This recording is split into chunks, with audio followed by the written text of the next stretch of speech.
Assalamualaikum warahmatullahi wabarakatuh. Jumpa kembali di video pembelajaran matematika di channel Suriah KTB. Jika video ini bermanfaat, jangan lupa subscribe. Dalam video kali ini, Ibu akan membahas tentang teorema Pythagoras, yaitu materi siswa SMP maupun MTS kelas 8 di awal semester genap tahun pelajaran 2020-2021. Karena ini pertemuan pertama, maka kita akan bahas terlebih dahulu pengertian dari teorema Pythagoras. Perhatikan gambar yang diberikan.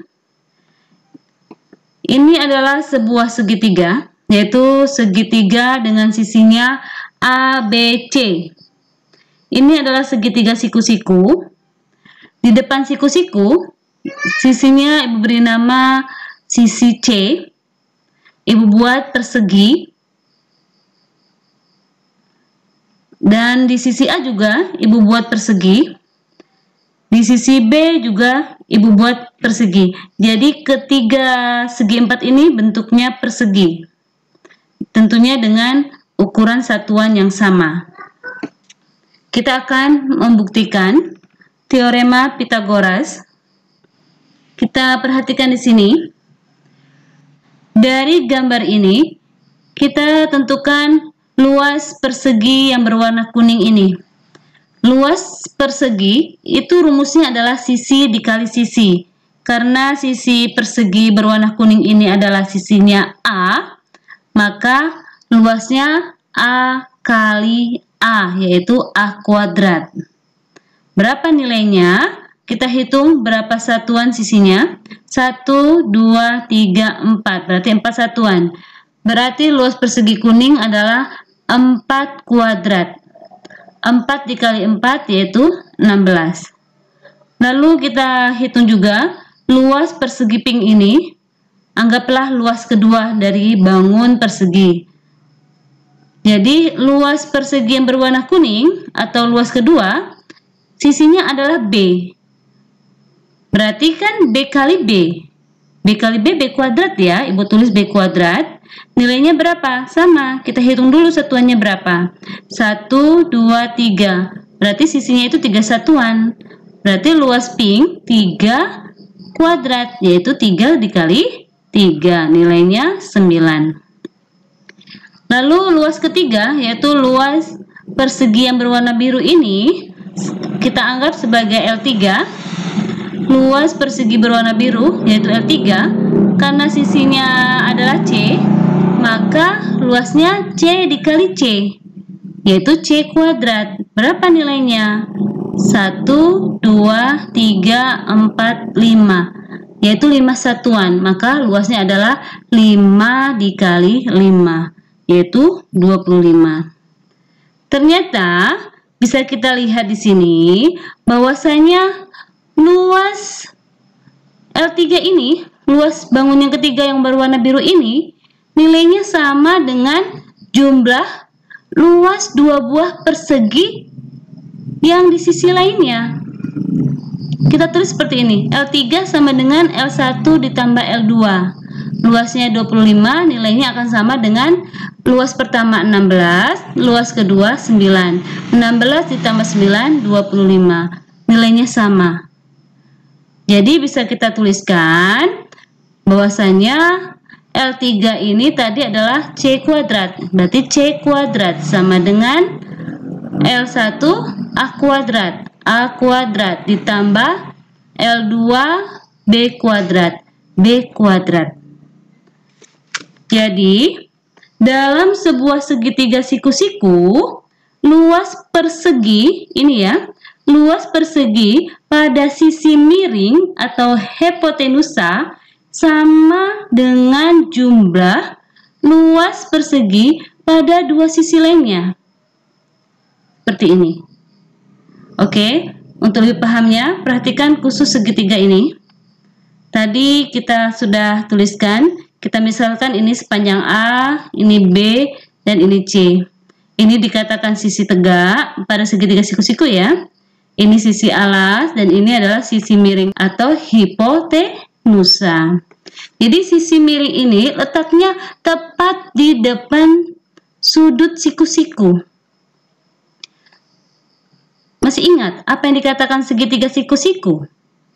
Segitiga siku-siku adalah segitiga yang salah satu sudutnya memiliki besar 90 derajat. Ya, salah satunya sudutnya. Jadi sudut pada siku-siku itu salah satunya 90 derajat. Dan sisi yang berada di depan sudut siku-siku itu adalah sisi miring, yaitu sisi yang ukurannya paling panjang. Oke, kita tuliskan kembali di sini tadi. Untuk setiap segitiga siku-siku berlaku teorema Pitagoras. Jadi ingat, teorema Pitagoras hanya boleh diberikan atau diperlakukan untuk segitiga siku-siku. Tidak bisa digunakan untuk segitiga lainnya. Apa bunyi teorema Pitagoras? Seperti tadi, bahwasanya kuadrat sisi miring sama dengan jumlah kuadrat sisi siku-sikunya. Dapat kita tuliskan bahwasanya C kuadrat ini nilainya sama dengan jumlah dari A kuadrat dan B kuadrat. Seperti ini ya. Atau kalau kita tulis pengurangannya, bahwasanya A kuadrat sama dengan C kuadrat dikurang B kuadrat. Atau B kuadrat sama dengan C kuadrat dikurang A kuadrat. Konsepnya, kalau cari sisi miring, jumlahkan kuadrat sisi lainnya. Kalau mencari yang bukan sisi miring, kurangkan kuadrat sisi miring dengan sisi lainnya yang diketahui.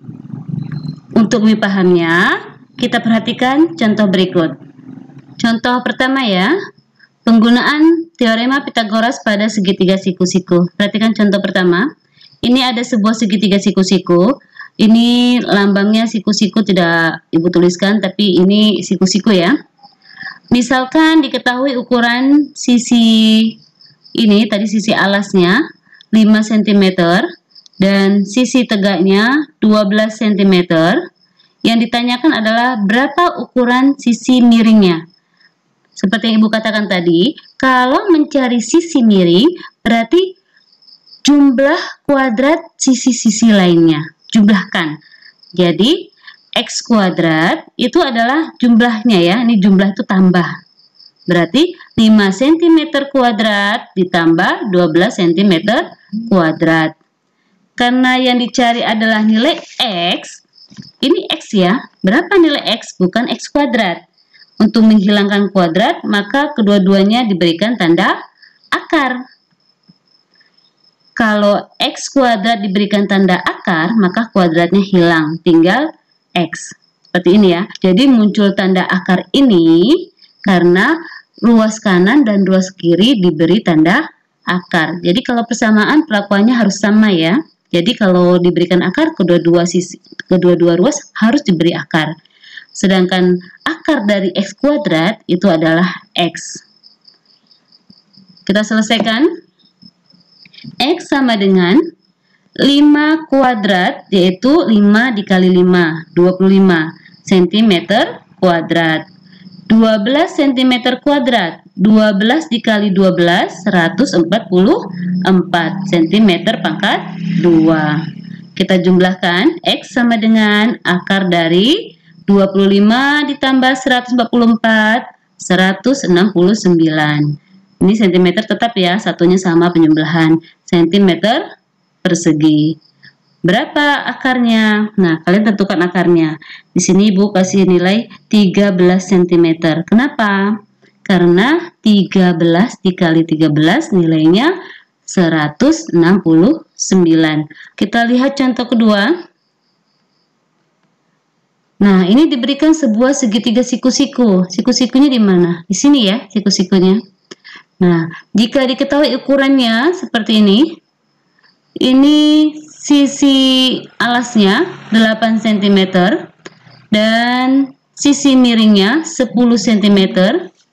Yang ditanyakan adalah berapa sisi tegaknya. Di sini A cm, artinya berapa nilai A ini. Jadi sisi miringnya diketahui nih. Untuk mengetahui sisi lainnya, apabila sisi miring diketahui, maka gunakan pengurangan. Siapa yang dikurang? Seperti ini ya. Berarti A kuadrat sama dengan sisi miring, ya, ini sisi miring ya. Berarti kuadrat sisi miring dikurang sisi lainnya, yaitu 8 cm dikuadratkan. Sama seperti tadi, menghilangkan kuadrat, berarti diakarkan. A sama dengan akar dari 10 cm kuadrat dikurang 8 cm kuadrat. 10 kuadrat 100, 8 kuadrat 64. 100 dikurang 64 yaitu 36.